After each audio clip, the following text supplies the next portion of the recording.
Hey, good morning. How y'all doing? It is Well Red Beard. It's a damn fine day to talk about some books, and today we're here for Beard Book Talk, where I show you what I read, what I got, what I'm going to read, and basically talk about what's been going on. My shelves look a lot emptier than they have before. Basically, these were jam packed. We always had plans to put two more over here on this opposite wall, and we went and got them this weekend. They did not have the extensions. This is IKEA. This is just your standard Billy bookcases that a lot of booktubers have used. I mean, I use them because they're cheap. I mean, these shelves are like $70 a piece. The extension is 30, which is kind of silly. But anyway, so I went and spent. I got two of the white ones full size, and then I got a thinner of like the wood grain one to match the one that I've got in my closet, which is really just overflow. So the books out here in the library, in the office, are books that either I've read or my wife's read. A few rare occasions is a book on the shelf that maybe has some sentimental meaning that maybe she hasn't read. I don't have any of those, but she does. But so anyway, it's going to get shaky, but I'm going to try to briefly show you the other shelves real quick. So these are the main ones, the ones I had before. There's Dixon right there. Got a little bit of a mess there, and then there's my other shelves on the other side. So I'm gonna bring this back home. Try not to get too crazy with it. But anyway, yeah. So that's it. So man, I finally got around to watching A Complete Unknown. I really wanted to see that when it first came out. Huge Bob Dylan fan. And I mean, I'll be honest with you, like he's definitely in my top three. I mean, of all time. I don't know. I would have always told you I was a Bruce Springsteen guy, but man, I just don't know because it's this weird thing of like I don't have anything. I like folk music. I like uh, bare bones, roots music, acoustic guitar, harmonica, voice, male or female, doesn't matter to me. But, it's not that I don't like the sound of an electric guitar or I just don't like heavily produced stuff. I never have. And whether that's Springsteen, Neil Young, I mean, Hank Williams, Bob Dylan, modern stuff like I love this Kentucky guy named Tyler Childers, but I like his early acoustic stuff, and I don't think I'm the only one in the world that's like that. But anyway, so I've gotten way off track. But that Complete Unknown movie was absolutely amazing, and it's weird, because I feel like as a nearing 50, I'm 48, nearing 50-year-old man, like, hey, don't give a lot of credit to younger generations. Like, oh, our stuff was better than theirs. Oh, our music was better than theirs. Our authors were better than theirs. Our actors, and I'm telling you, I think Timothy Chalamet is like the next Daniel Day-Lewis. I mean, he's just he kills it in this film, and most things I've seen him in. But anyway, so that's it. I love that movie, A Complete Unknown. Awesome. I paid $25 to watch it in my own house, which but I would have gone to the theater and seen it. We came really close. It never came. It never came to our local little theater, which again, my closest theater is 30 minutes away, and it only has 4 screens. And for whatever reason, I guess they thought the local people of Maysville, Kentucky, did not want to see A Complete Unknown. I don't know why, but so we could have gone to a bigger theater like an hour away and seen it, but we just never got around to it. It was around Christmas time and whatnot. So anyway, loved the movie, loved it. I'm trying to think if there's anything else that I watched here recently that's worth talking about. I don't really think so. So yeah. So stuff that I read this past week. I finished Within These Walls by Ania Alborn. I've already reviewed it. It's already been included in my February 2025 wrap up. It's a great, great, great horror book, and I'm not going to go really into the theme. Like I said, there's a review up if you want to see it. But it was higher than 4 stars. All 3 of her books have been 4 stars for me that I've read. She's got a bunch, but I've ordered a couple more. But I read The Devil Crept In and Brother, and now Within These Walls. And this is my favorite. It's the thickest of them, 440 pages. But just cool ass haunting elements, but also just cool story theme, cult and crime, true crime writer. Anyway, I'm not, like I said, I'm not going to go into it anymore. But Within These Walls, great book. I also reread To Kill a Mockingbird. So I use Everand and Audible, and I get a credit a month on each. I use Everand to do Stephen King stuff because a lot of it's available there. I use Audible to do. I'm doing this Game of Thrones read through, right? So I've been doing that there. Um, I don't know that I'll keep them both forever.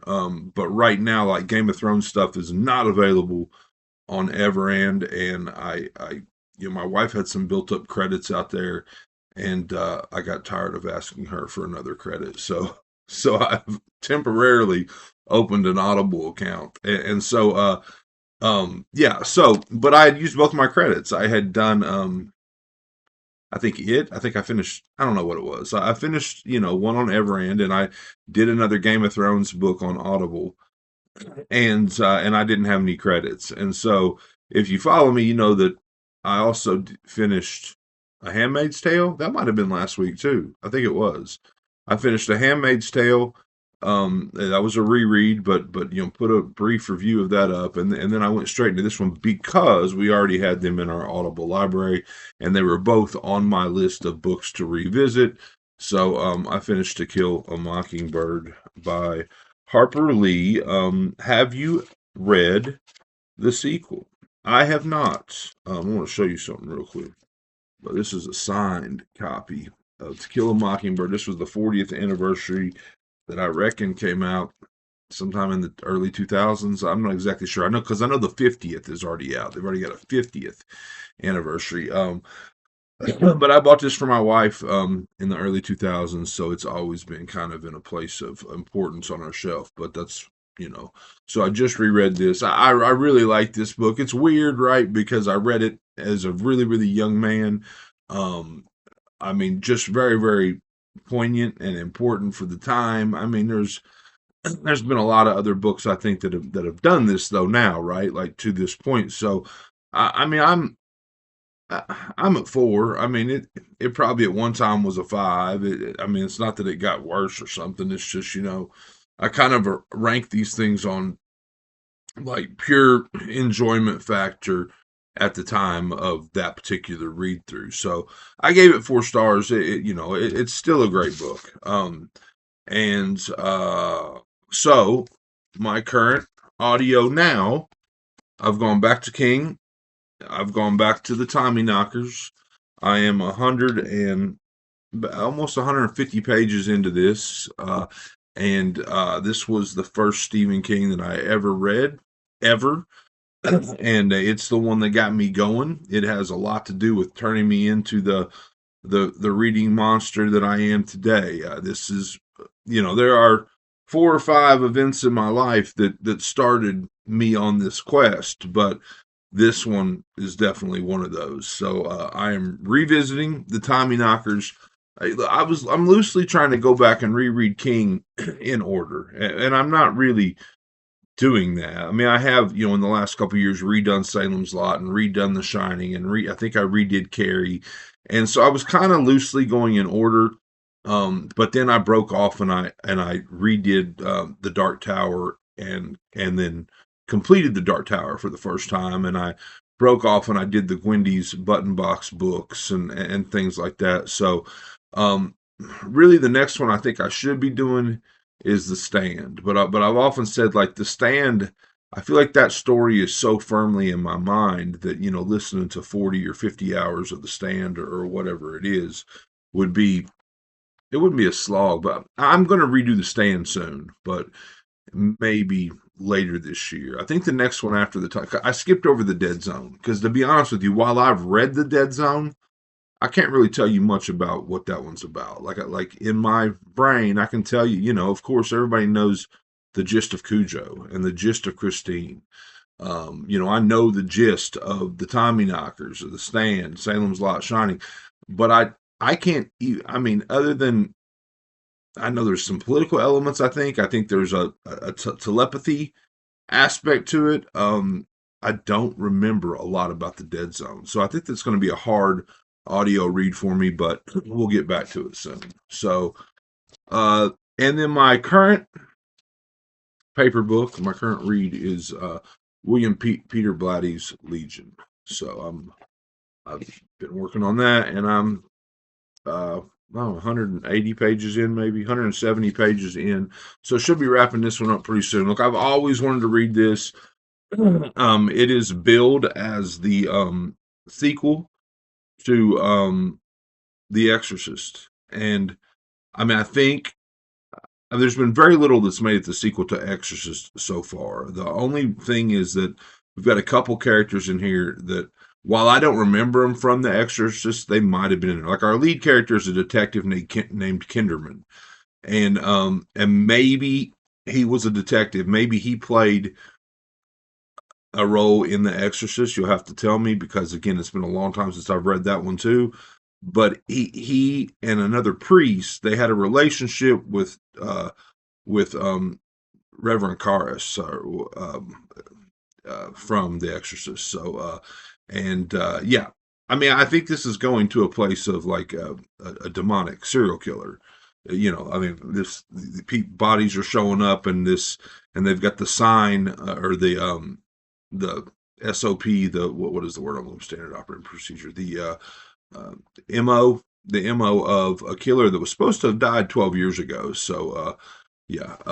Anyway, but I'm reading this, and I'll let you know about that real soon. I've still got to review. I finished this a while back, but I've still got to review A Clash of Kings. Again, these are hard to review. They're long, and there's so many different character arcs. And I mean, is it a good book? Sure. Is it better than the first one? No. Did it progress the storyline? Yes. I I don't know. I mean, it's a weird thing because rare occurrence where I've seen the TV material, seen the show, and seen it twice. I think all the way through before actually reading them. So we'll see. So that is everything. My next physical book is shit. They're not in order. Let's see here. So I've got this stack of Pulitzer winners here. But I was trying to, this was on top and now it's not. But I think this is 2021. So my next physical read is The Night Watchman by Louise Erdrich. I believe this one in 2021. I'll have to double check that because I've done 2024, 2023, 2022, and I think this is 2021. I think this is the next one. So this will be the next one that I read. But you're trying to do a couple Pulitzer winners a month, and that should be what's next, I think. So that's really it. That's okay. Audio, Tommy Knockers. I'll finish that sometime late this week, and then after that, I think I'm going directly into the third Game of Thrones books. Game of Thrones book. Game of Thrones books. Game of Thrones books. So what I get? I did not get a lot, but I did go to a couple bookstores. We went to a concert this week. We saw Flatland Cavalry. Really, really dig their music. I went to Morehead State as my daughter goes to college there. It's about an hour away.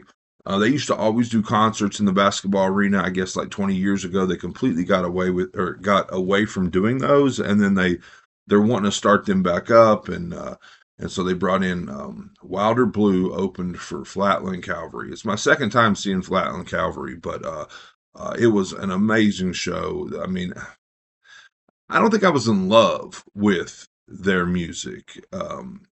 My son loves them. My daughter likes them. My wife loves them.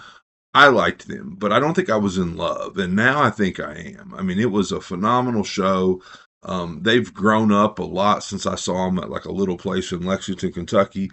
And their set, their what do you call it, stage setting, whatever, is amazing. It looks like a kind of like a living room, but it's got bookshelves with like I'm assuming they're fake, but books, and he's up there playing and singing in front of like bookshelves, and I was like, oh, this is really really cool. But yeah, they killed it. Flatland killed it. Cleto Cordero, the lead singer, absolutely killed it. So all to get to the point of we went to the Fuzzy Duck / Coffee Tree Books in Morehead, Kentucky. And I didn't buy anything, but my wife bought me a book and surprised me with Wake Up and Open Your Eyes by Clay McLeod Chapman. Now, I've not read Clay McLeod Chapman. I've seen him all over social media back in the day, especially when Ghost Eaters, I think, came out.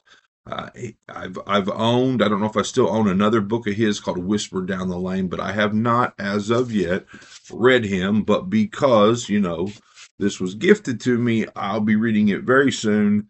Probably uh, after Air Deck, I want to do a book that was sent to me for review, but this month is my plan to do Wake Up and Open Your Eyes. And then I went to a store, I want to say it's called the Book Rack. It's a small independent store in like Anderson Township, Ohio, which is basically a suburb of Cincinnati. We went up there to IKEA to buy the shelves. And the funny thing is while going through IKEA and looking around, and I was like, I really should finally get around to reading Horror Store by Grady Hendrix. I haven't read it, and I did not own it. So anyway, we went into that shop. They had a copy of it. Considering it's a bigger, nice, soft cover book, it's only got a cover price of $16.99. So anyway, so I picked up Horror Store by Grady Hendrix, and I'll be getting into this one pretty soon. So, and then the only other thing I bought, so they had new books and used books. That was a new book. They had some used books. I found a hardcover copy of Something Wicked This Way Comes by Ray Bradbury, and I picked that up. So I think it was $10. Again, I'm a budget book buyer, but I'm also a guy that when I go into a small independent bookstore, I'm not coming out empty-handed. I'm going to buy something in that store just to show my appreciation and patronage and whatever you want to call it. So, and then I went to a Half Price Books and I bought a few things. I found another Pulitzer winner that I needed. I think this is 2017, 2018, so I'll be getting to it, probably before mid-year. And it was on the discount shelf in the back for $3, but it is Less by Andrew Sean Greer. Picked that one up and put it back here on top of the Pulitzer stack. And then I started reading this a year ago, and I think, and I got like 2/3 of the way through it. And I didn't finish it, and it wasn't because it wasn't good. It was because I just kind of fell out of reading altogether. And then since then, my copy was really, really bad anyway, but it's gotten misplaced or thrown away or something. But I picked up a paperback copy of The House Next Door, kind of vintagey, better than the one I had before. But I would like to get back into this, see if I can pick up where I left off. Probably not. Probably have to start over. But I always wanted to read this. It's supposed to be a great haunted house book, and I've yet to get all the way through it. So, and then the only other thing I grabbed was a couple of vintage paperbacks. Like I walk in, and when I've said this before, but when I go into Half Price Books, in this particular one, I went to the left, and that's the collectible section, like the vintage collectible type stuff. And then I go back here and hit the horror paperbacks, and then the horror hardcovers, and then go all the way back to the far right corner for the discount stuff. That's just like I don't walk up and down every aisle. I usually hit those 4 spots. But up front they had a rack of like collectible vintage paperbacks, and these were $3 a piece. And I picked up Alfred Hitchcock Presents Bar the Doors. I thought that was a cool vintage cover. And then I picked up Alfred Hitchcock's Murder Go Round.